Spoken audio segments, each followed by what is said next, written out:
It's getting a lot of really good attention, which is really nice, and I think for Benedict's performance and also for the direction and the score, which is fantastic. But I think what I know that Benedict is really happy about, and we're really happy about, is that the story of Alan Turing is going to hopefully be known by a lot more people, as it should be.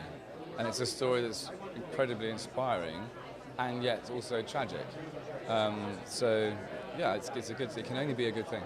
A lot of people, within the British Isles, I think we knew of him a bit more. But even then, it's not that well known. So I knew about it from a textbook. But rather than it being this story of like what this guy achieved, it was like a small minor note about chemical castration, which is sort of like we need to change that legacy. I was familiar with it a little bit, so I used to read quite a lot, and it was in a textbook. And then, like most of education, is quite cyclical. So then a few years later, you'll be writing something, and his name will come up or whatever. But there's a lot of stuff that I didn't know about, and that's partly because a lot of the record. I mean, it was a bit of a bugger to research some of this stuff, certainly with our own characters, because a lot of the stuff is either being destroyed or it's still part of the Official Secrets Act. And so, but luckily Graham had access to some stuff, and he wrote a brilliant script, and and hopefully we did it justice. I think it's kind of like, listen, this guy is a hero, and what he did was amazing.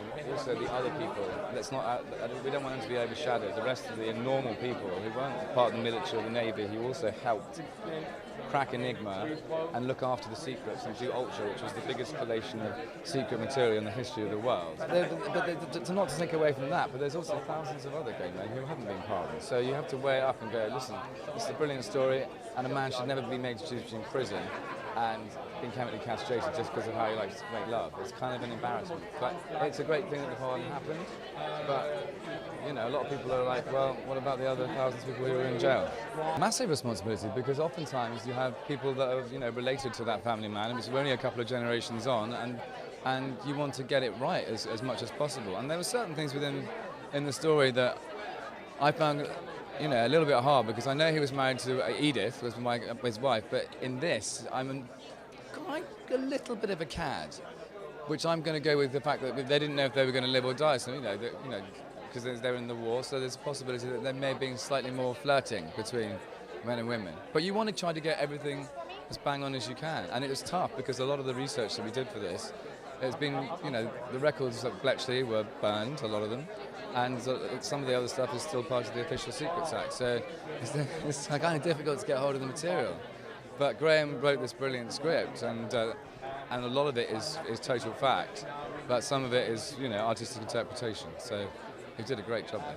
He's really inspiring, and also he had a way of allowing us to sort of, because a lot of us knew each other anyway, when we were working, what we had to do in 2 weeks was just try to get the feeling of how these people would hang out in the 2 years that they were at Bletchley.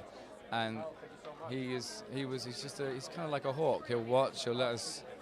We had massive amounts of freedom, I think, and then he just came in and he'd pay us something back. So he's really, really good. I could have just said, oh, he's really, really good.